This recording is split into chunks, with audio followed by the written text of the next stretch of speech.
The Curious Case of Phineas Gage. In 1848, a genial chap named Phineas Gage was working on the railroad, tamping gunpowder into a blasting hole with an iron rod when the gunpowder ignited. The resulting explosion caused the rod to shoot like a bullet up through his left cheek and out the top of his head.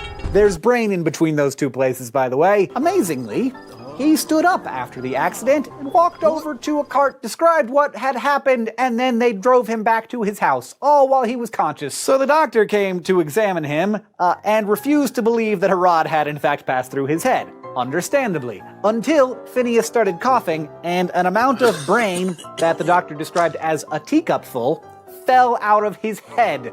And the doctor had to accept, indeed, what had happened. After a few months of convalescing, he was pretty much healed up and moving around like he used to.